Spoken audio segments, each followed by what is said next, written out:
नमस्कार, on point news Dastak में आप सभी का स्वागत है। मैं हूं डॉक्टर सीमा परिहार। आज के मुख्य समाचार। सीजेआई ने भगवान विष्णु की मूर्ति स्थापना से जुड़ी याचिका की खारिज। कहा, भगवान से कहिए वे खुद इस मामले में कुछ करें।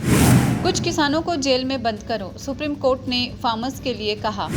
डेनमार्क की पीएम ने प्रधानमंत्री मोदी से की बातचीत। भारत ईयू मुक्त व्यापार समझौते के लिए दिया समर्थन। भारत में हथियार फैक्ट्रियां स्थापित करने की फिराक में पाकिस्तान। आईएसआई भारत के दूर दराज के इलाकों में बना रही योजना। इस साल देश में होगी बम्पर पैदावार, पिछले साल का भी टूट जाएगा रिकॉर्ड। 500 मौतों से लहूलुहान माओवादी संगठन पहली बार हथियार छोड़ने को हुआ तैयार।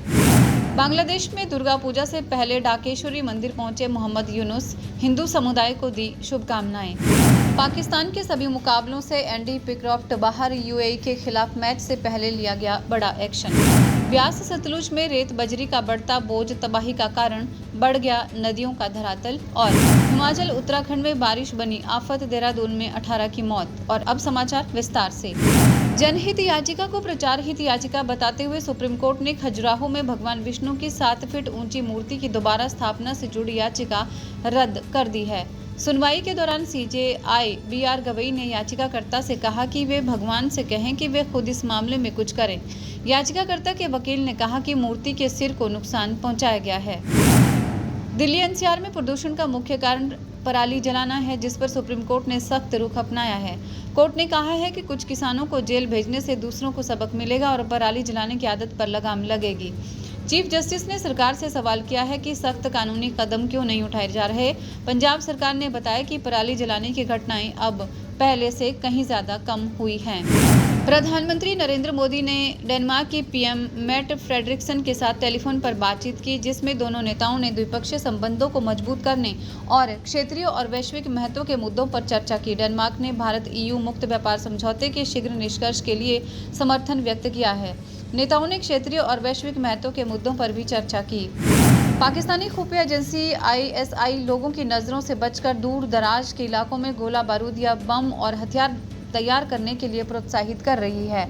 इससे जम्मू कश्मीर और अन्य जगहों पर सक्रिय आतंकियों तक हथियारों की तेज और सुरक्षित आपूर्ति सुनिश्चित होगी।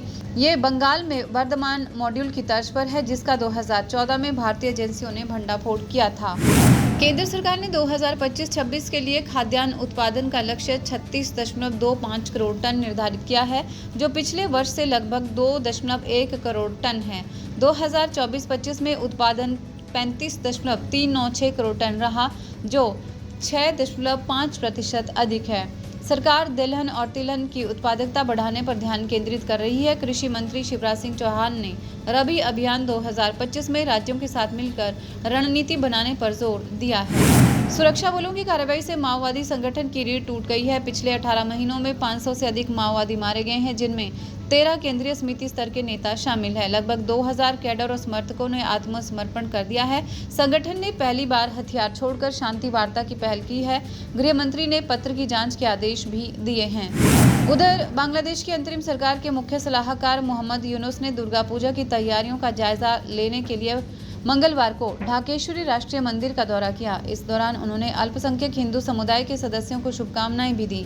वहीं यूनुस ने कहा कि किसी भी सरकार को नागरिकों को उनके मौलिक संवैधानिक अधिकारों से वंचित करने का कोई अधिकार नहीं है।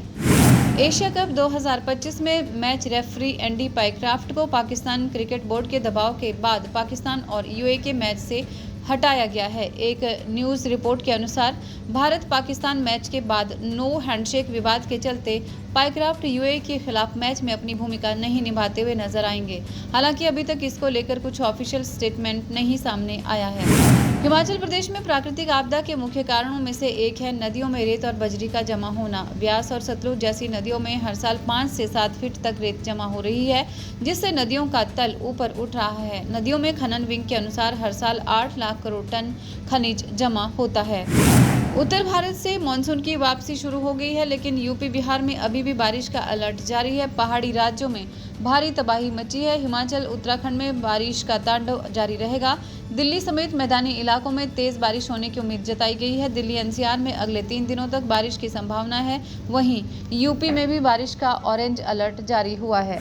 आज बस इतना ही। देश और दुनिया से जुड़े इसी तरह की तमाम जानकारियां पाने के लिए जुड़े रहिए ऑन पॉइंट भारत के साथ। धन्यवाद, नमस्कार, जय हिंद।